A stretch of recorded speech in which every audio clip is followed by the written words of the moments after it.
What's going on, YouTube? We're back at it for another video, and today we're going to be talking about the boosters. What's the best of the boosters, and giving a little bit of a rundown on each one of them that gives a better clarification on what they will do, and something I need to make sure to let everyone know at the beginning of this video, and part of the reason I even made this video was to remind everybody to use these boosters every time you go into a match. You will need to apply this every time while you're putting in those 4 stratagems. Just off the side to the right of that 4th stratagem slot is a little hexagon shape. You need to click on that and make sure that you put one of these boosters in, and do be sure to communicate with your teammates, as if somebody else slots in something of a more preferred booster that maybe you have but you don't have additional or boosters, you may want to ask whether or not they have something that they could slot in that's better than what they already have in right now that you may not have, and you can slot in the one that they've already slotted in, yada yada yada. Effectively communicate to get the best combination of each one of these boosters, as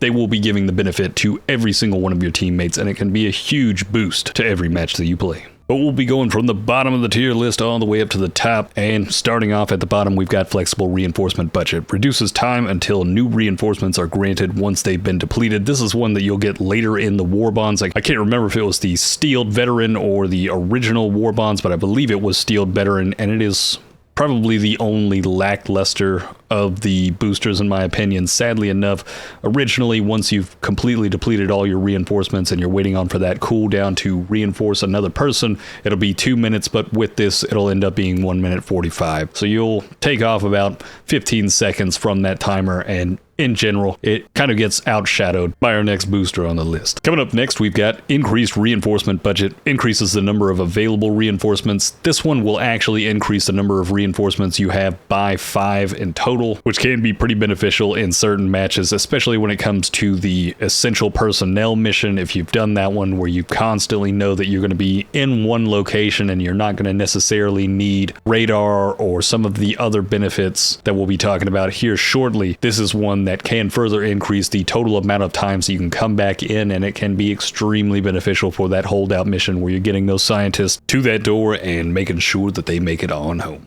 Coming up right after that, we've got UAV Recon Booster. Increases all Helldivers' effective radar range. Now, this one is decent if you are somebody that is playing solo, but there is something else that I would argue is much better than this one slotted in, and in general, I don't necessarily go for this one on most matches, as I've already got the ship module increase for the total radar range, and even before that I didn't feel like I needed to further increase my effective radar range. But for some of those players that are always watching that map, looking at the radar, really trying to play stealthy, this is something that you can work with that can be beneficial for your playstyle. Coming up right after that, we start into the list of 4 that I would say are going to be pretty much the most beneficial in just about every match that you go into, but starting off at the bottom of the list for these 4 is going to be muscle enhancement. Now, this allows Helldivers to traverse difficult terrain with ease, and what that means is those moments when you've been in the jungle and you've been running through a bush, and next thing you know you're getting fully slowed, or you're walking through the mud in some of those maps, or even walking through the water. This is going to be something that gives you that little bit of additional boost, makes you a little bit faster while moving through that,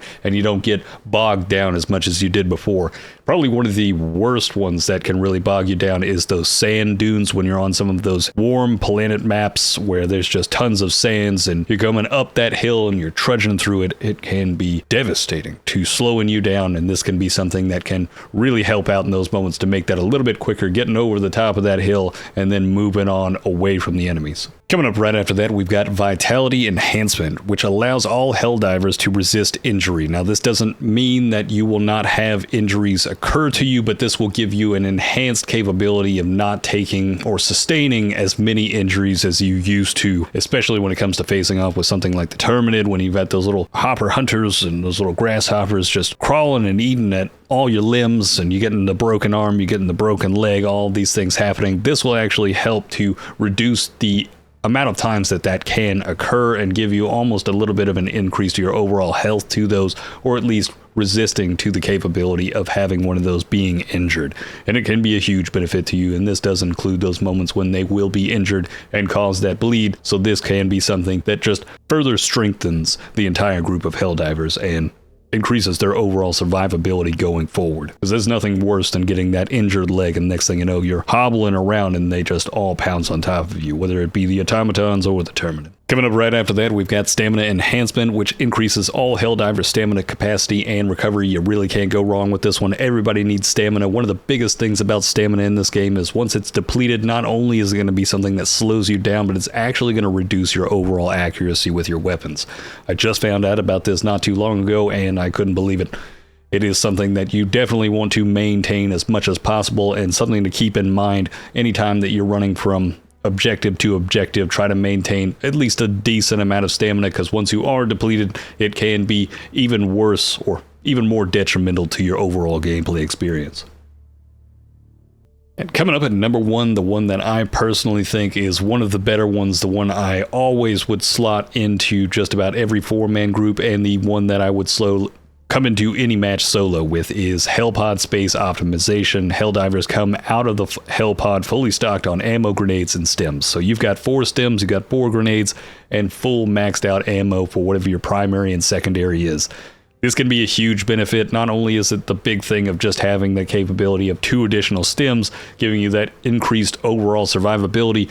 You know, those budget cuts are for budgetary reasons. Not only is it one of those moments where we've had to manually detonate hell bombs, but now we've got to manually upgrade our HELLPODs to be able to come in with everything that we need for each fight that we jump into.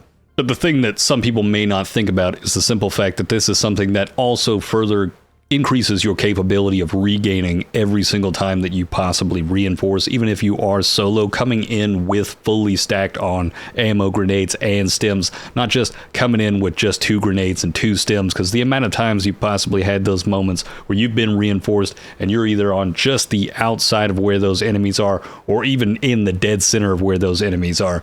Having 4 grenades or even just 4 stims can be huge to giving you that survivability you need to get out of dodge really quickly, get that survivability you need, and not keep churning through those reinforcements by being stuck in this constant wheel of being dropped right back into the mess and immediately getting eviscerated. There's so many different opportunities where having that ammo, and specifically those grenades and stims, readily available in maximum supply across the entire match, that can be the most benefit to you every single match.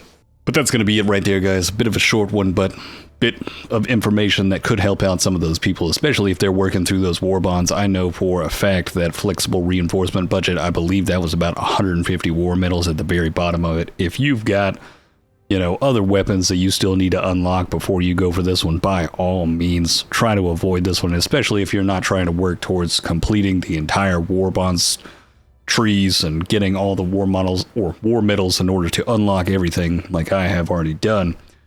Sadly enough, we can only have a maximum of 250 ready for whatever next war bond we get into. A little bit frustrating.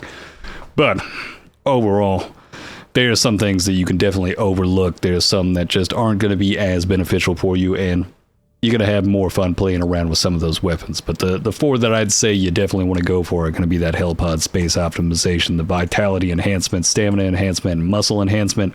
Those are going to be the biggest benefit from match to match that are really going to give you that overall boost you're really looking for to give you the edge in each one of those matches. But we've got more of that content coming here in the future. We've got some solo videos that will be coming up, a couple of challenges I'll be doing myself, as I've seen a couple of ideas from the comments down in some of these videos that would be a little bit of fun, and hopefully I can get it done. Some of them seem a little bit more painful than I'd like them to be, but hey, that's for the content sometimes. But who knows? I even had a moment last night where I saw a mech for the first time in game after I jumped into a random quick play match, and the game crashed right as soon as I saw it, so I didn't even get any additional time to, you know, bask in the glory of it. But who knows? We might be around the corner from seeing some new stratagems fairly soon, and I can't wait to see some type of news on what we might be seeing in the coming future, if not the very, very short coming future. But on that note, if you'd like to see more content like this, hit that subscribe button. We've got plenty more coming in the future. And if you'd like to see some of this content live, hit that link down in the description. Follow me over at Twitch. We'll be streaming daily. And on that note, have a good one.